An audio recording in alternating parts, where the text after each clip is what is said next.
How's it going, everyone? Eric here again. This is the closing trade alert for Netflix. This trade ended up being basically an ideal trade for me, as it was a quick and easy winner. I opened this trade just 9 days ago. I sold the 430 put and I collected a $3.05 credit. I actually let this trade run out for a couple of extra days as sort of a hedge against some of my other positions. Normally I shoot for about 50% of my max profit, but I eventually closed this one out at $1.05, which was more like 65% of my max profit in just 9 days. So that's pretty awesome. Let's move to the chart and see how it played out. I opened the trade here on the 8th of December 2020, which is this vertical line here. I sold the 430 put at $3.05, which is this line here.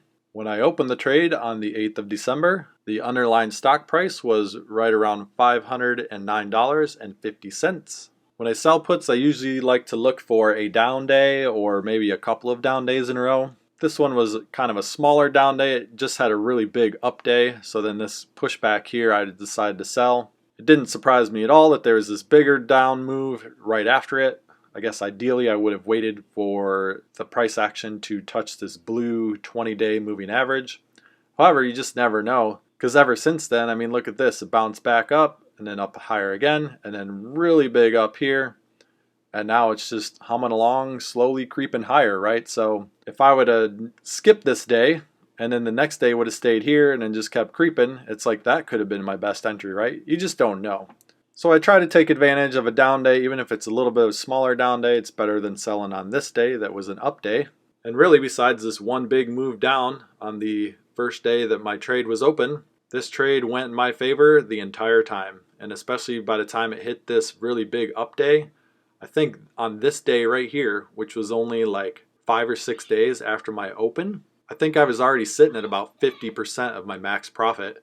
So that's awesome. I could have cashed this out at 50% of my max profit in like 6 days, which is pretty much ideal. But like I said before, I let this run a little bit longer as a hedge against some of my other positions. I have like 5 or 6 other positions in my overall options portfolio that need to go down in price because the call sides are being threatened with higher price movement. So I need those to go down. So I left this one on to counteract that. And once this started creeping towards 65, 70% of my max profit, I just decided, all right, I just can't turn this down. I can't not close this out for a winner.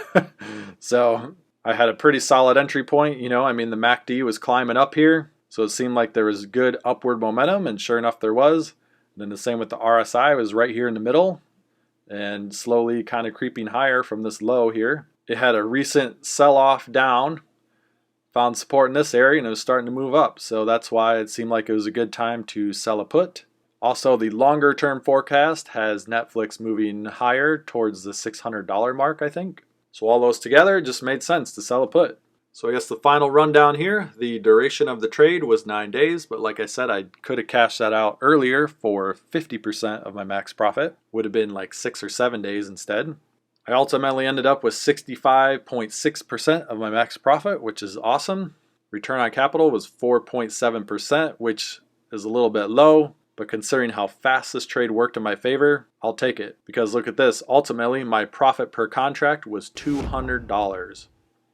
So yes, my return on capital was relatively low at just 4.7%, but 9 days is a pretty quick trade for almost any kind of trade. And to make $200 in 9 days, that's awesome. I mean, my average trade, I'm in for like 2 to 3 weeks, and then I usually end up with like a $75 to $80 profit per contract. So even if my return on capital is at like 10 or 15%, it's like I'm only making $80 in 2 to 3 weeks, where this one I made $200 in just 9 days. So you'd probably have to bust out a spreadsheet to see exactly how that plays out with using larger capital on faster moving trades versus using smaller capital on slower moving trades. I kind of did an analysis on that before with all my trades, and ultimately the bottom line, whether you have a high return on capital or a lower return on capital, the bottom line is just having a quick moving trade. If you have a quick winner,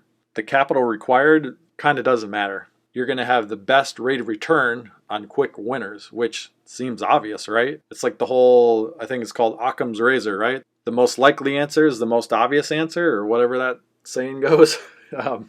So yeah, it's ultimately, no matter how much capital you're using, you just ideally want a quick winning trade. And then that gets you the best return on your money and the best bang for your buck. I mean, Netflix here definitely takes a lot of buying power. I think it's like $4,300 per contract or something that the required buying power was for me. But hey, if I can get $200 in 9 days, that seems like a pretty good trade-off. So anyways, I think that's it. Let me know if you have any questions, and I will see you in the next video.